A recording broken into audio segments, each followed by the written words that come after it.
Bring my spectacles, so I'll have to move over here. But let me share just a few so you will know before I talk about my favorite subject, my darling wife and my daughters, along with my family. But listen to this, a place called Gettysburg on July 3rd, 1863, as confirmed by the Army's official records of that terrible war. The body of an unidentified Confederate soldier was discovered in a burial detail near the stone wall at the angle of a cemetery ridge. And it was none other than a woman who participated in Pickett's charge.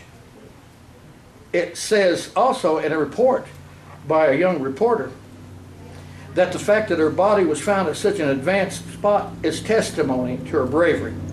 However, except for a non-verified story that a woman had enlisted in Virginia regiment with her husband and was killed carrying the colors during that terrible charge.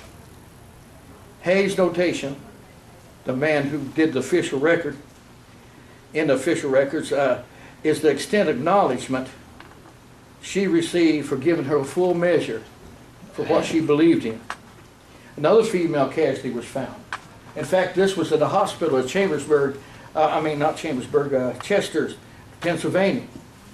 In the hospital, this soldier was laying beside a Union man from 15th Michigan, and was in such bad shape that her leg was going to have to be removed, and discovered indeed it was a woman that had been shot during that terrible charge.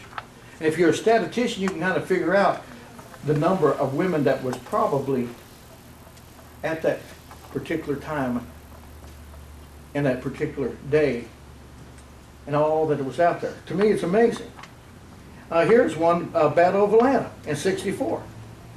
It says, with the rebel dead and wounded who fell in the hands of the Battle of Atlanta on the 21st of July was a handsome young soldier in a neat gray jacket and pants. The soldier's leg was injured and amputation was deemed necessary. The noble youth was placed on a surgical table when, lo and behold, he turned out to be a female. But so many, listen to this line, but so many tender youths, quote unquote, have been captured by us since the commencement of the campaign that but little attention was given to her features. That speaks volumes, that tender youth. But they had seen so many they just didn't pay any attention to it. Official records. Why don't we know about these women, these gallant women? Why aren't we aware? They're out there. I clocked myself. It took me about 4 hours to research what I have on a couple of pages. Amazing. There's a story to be told of unsung heroes that we must gather. There's one named Lucy Cox that enlisted with the 13th Virginia Cav with her husband. And when he was killed, she actually buried him with her own hands and went on. And when she died, she received full military honors. There was one who was a lieutenant. Her name was Buford, Lieutenant Buford. But her real name was Miss Janet. She was a Latino, Cuban. Cuban fought on the side of the South. It's there. But we have got to document and capture these. And here's another interesting one that a young officer, while in prison, gave birth. A lieutenant. Now, that indicates to me that more than likely this was of female persuasion in prison. And also there's one called Anna Clark, and if I can share this with you, it says, among the strange, heroic, and self-sacrificing acts of woman in this struggle for our independence, we have heard of none which exceeds the bravery displayed and hardship endured by the subject of this notice, Miss Amy Clark. She volunteered with her husband as a private, fought at the Battle of Shiloh, and when he fell, she single-handedly buried him with her own hands. She continued to fight, was captured, and when discovered a woman, was released upon the condition of wearing female clothes out of the prison. And she was seen last by this man on this day, heading out en route, returning to Bragg's command. Tenacity. And then there's the story of Tom Parker and Bob Martin. Their names.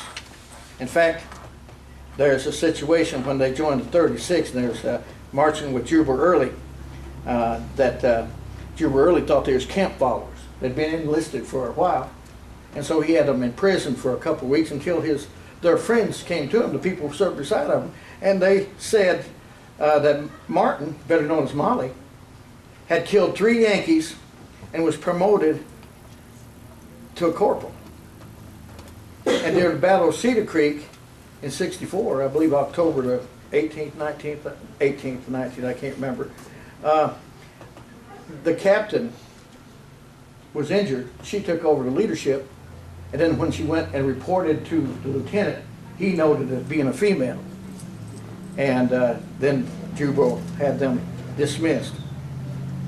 At the Battle of Antietam, a Union nurse that was known as Frankie came upon a soldier that was dying from a wound, and when she opened up her shirt, discovered it was a woman. And the woman's request, do not tell them that I am a woman, for I fear it will hurt my sister.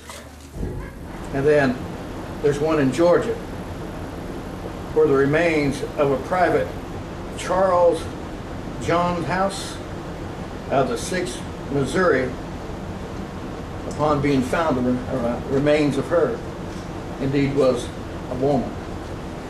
Why don't we remember, lest we forget these brave women that fought beside of their husbands, their loved ones?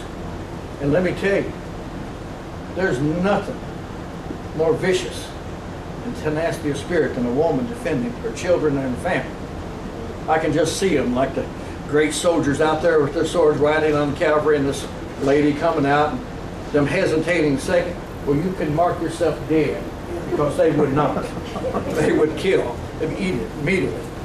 You know, tenacity of spirit is something that I want to share, if I may, for just